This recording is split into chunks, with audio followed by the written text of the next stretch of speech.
Hey everybody, it's Steph Davis here from flipthiswholesaler.net. I'm here on a Tuesday afternoon with a brand new Q&A Tuesday video for you guys. Excuse my voice today, I'm just recovering from the flu. I actually lost my voice for an entire day, so I'm happy to have it back at least a little bit. But anyway, so I've got a question here today that I wanted to share with you guys. I wanted to kind of give you some information on how to deal with this issue that Marcus emailed me about, and his question reads, "Hi Steph, I had a lead come in from my first direct mail campaign and I'm not sure what to do. The house is in a neighborhood that I'm not that familiar with, about 45 minutes away, and the seller won't tell me how much he wants for it. Instead, he wants me to come out and look at it and then make an offer. Any suggestions on how to approach this? I'd appreciate any input you can give. Thanks a ton, Marcus." All right, Marcus, this is an excellent question, and this is something that a lot of beginners struggle with, and that is when you have a seller call you and they'll give you all the information about their property, and then when you say, well, what are you asking for the house, and they won't tell you. And they'll say, well, why don't you just come out, take a look at it, and make an offer. Happens all the time. And I can tell you, when I first got started, I made the mistake of I would go out and I would look at every single property, every lead that came in. I would go out and meet with the seller, and this got very old very fast, and I ended up wasting a ton of my time, my energy, and my gas money. So after a couple of months of doing this, of going out and meeting with every single seller, most of them being unmotivated and just wasting a bunch of my time, I realized that I needed to do a better job of screening the sellers on the phone, on that initial phone call, and only going out to meet with sellers and looking at properties where I thought I had a pretty good chance of getting that deal under contract at a great price. All right, so if somebody, if a seller called and they're asking full market value, I'm not going to go out and look at their house. It's just a waste of my time. Now, in a situation like this, what Marcus is talking about, and this happens all the time, you'll talk to sellers who will, for whatever reason, they won't want to tell you what they're asking for their property. In that type of situation, I am not going to risk wasting my time going out, driving out to the property, meeting with the sellers, and then finding out that, oh, they're asking full market value, or maybe they owe too much on the property. So even if they would be willing to sell it at a low enough price where it would make it a deal for me, they can't because they owe too much on it. So instead of taking the risk of wasting my time and going out to look at the house, what I will do is I will give them a ballpark offer. All right, if it's in an area that I'm very familiar with, and somewhere in my farm area in Pinellas County, St. Petersburg, Tampa, usually I can just say, usually I'll know if they give me, how many bedrooms and bathrooms and square footage and the condition that the property is in. I'll know, generally speaking, where my numbers are going to need to be. So I'll say something like, okay, well, I'm still going to have to come out and take a look at the house, take a walk through the house, inspect it, see what type of repairs are needed. But just going by the business that I've done in that neighborhood lately, I'm probably going to need to be somewhere in the $60,000 to $70,000 range. Is that something that you think you could work with? And then, then I'll see what they say. If they say, well, heck no, we need to get 150,000, you're crazy, then we'll part ways. If they say something like, well, it probably can't go that low, but we could, it's something that we could talk about. If they seem, that they might reasonably accept the offer the ballpark offer that I just threw out there, then I'll consider going out and actually meeting with them and looking at the property. So that is how I handle the leads where the seller will not tell me what they're asking for the property, and when the lead is in an area that I'm very familiar with. I can basically just give them off the top of my head a range, a ballpark offer, and say, look, this is where, give or take, my number is going to be somewhere in this range. Is that something that you can work with? That way I'm not wasting my time driving all over town only to get to the seller's house and they tell me that they're asking full market value. Now, a lot of times I'll get leads that come in from areas that I am not familiar with, or I'll have students. I have students all over the country, and they will send me leads or have questions about leads that they want me to look at and give them advice on how much they should be offering or what they should do. And in this question that Marcus asked me, this lead that he got came from an area that he's not familiar with. So in those cases, what I do, and what I suggest that you do as well, is just tell them right up front, just say, look, this isn't an area that I have done a lot of business in. I'm not that familiar with this area. Let me do some research and I will give you a call back. All right, and I'm going to show you how you can quickly go into Zillow, do some quick research, and come up with a ballpark offer that you can then present to the seller, and depending on what the response is to that, go from there. So we're going to hop on over to Zillow and I'm going to show you this example. This was a lead that came in to me from it was actually a seller who lived in St. Petersburg that saw some of my I Buy Houses marketing, and they called me up and they have a rental property in Atlanta, Georgia. So this little map here that you're looking at, this is the neighborhood. It was on Maple Street, which is right here. And I have not done any business in Atlanta. I don't know anything about this neighborhood.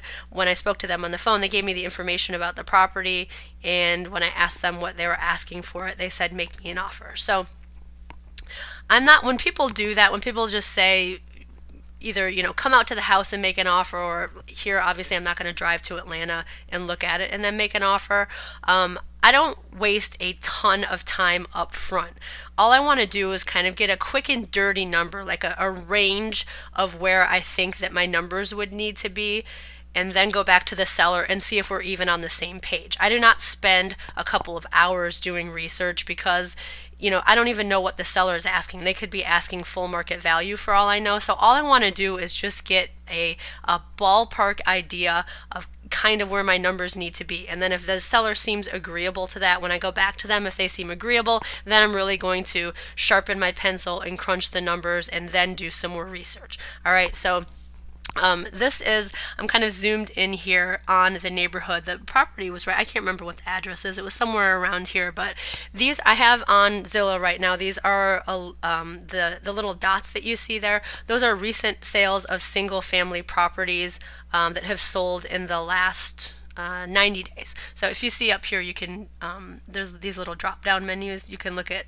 houses that are for sale, potential listings for rent, recently sold. You can put the price ranges here.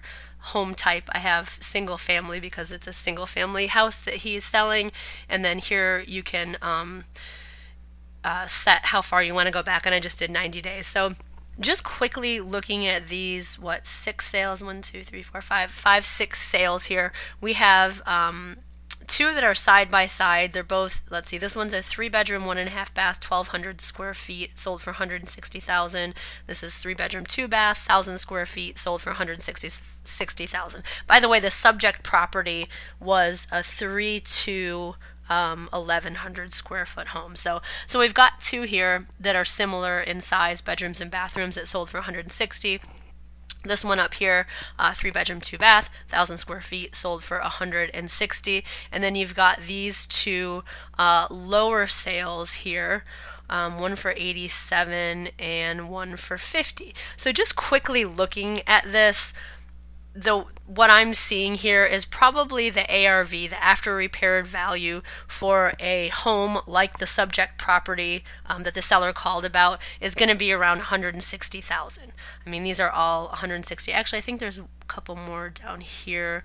Yeah, here's another one for $170,000. That's a 3-bedroom, 2-bath, 1,500 square feet. And then again, here's another low one for $58,000. All right, so just taking all of this into consideration, the way that I see this is that the ARV for the subject property, and again, this is I'm just quickly looking at this. I'm not trying to come up with an exact offer.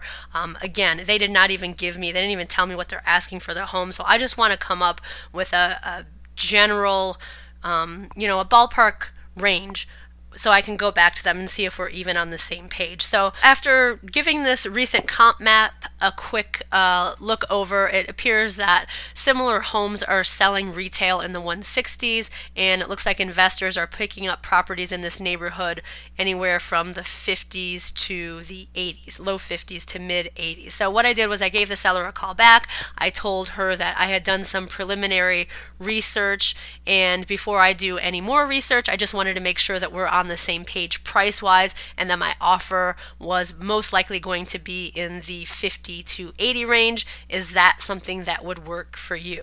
And she quickly told me that they owed, I think it was 135 or 140 on it, and there's absolutely no way that they could sell it that low even if they wanted to. So I saved myself a bunch of time. I mean, this took me, I don't know, maybe 15 minutes to do this. Gave her a call back and found out that, you know, they would need to get at least 135, 140 for it to work, and that is definitely not going to work for me. So that is how I go about it. If you guys you're going to run across sellers who are going to say, just come out and look at the property and make me an offer. Don't waste your time unless you want to just get practice. That's something that I wanted to mention earlier in the video too. If you're just starting out and you want to go out and look at the properties just to get practice meeting with sellers and getting over those nerves that most people have when they're just getting started and going on appointments, that's fine. But you don't want to get into the habit. Once you get over that, once you feel comfortable meeting with sellers, you don't want to be wasting your time going out looking at every single property. And if someone calls you and says, oh, well, just come on out and take a look at it and make me an offer, I suggest using this approach. Just give them a ballpark offer. Go take a look at Zillow, kind of get an idea of what investors are paying in the neighborhood. And then once you figure that out, give the seller a call back and see if you guys are on the same page price-wise. You'll save yourself a ton of time, energy, and headaches if you do it this way as opposed to running all over town, meeting up with a bunch of unmotivated sellers. Ask me how I know. All right, guys, that does it for today. If you have any questions, you can post them on my blog. If you're watching this on the blog, you can post them underneath this video. If you're watching this video on YouTube, I do have comments disabled on YouTube, but you can head over to my blog, flipthiswholesaler.net, and post a comment there. I'd be happy to answer for you. For those of you who are just getting started wholesaling, I do have a ton of free videos for beginners on YouTube. I think I've got close to 100 now. If you're looking for something more put together and more structured, I do have a beginner's wholesaler course. It's a video training course. It's called the Quick Flip Ninja. It's awesome information. It's basically I go in just like I did in this video and I show you on the computer how to analyze your market, how to market for motivated sellers, how to put deals together, how to structure contracts, all of that. It's an awesome course. It's only 97 bucks. So you can go to quickflipninja.com to learn more. I'll also put a link underneath this video so you can access it that way as well. All right, that's all for today, guys. Have a fantastic rest of your week, and I'll see you next time. Bye-bye.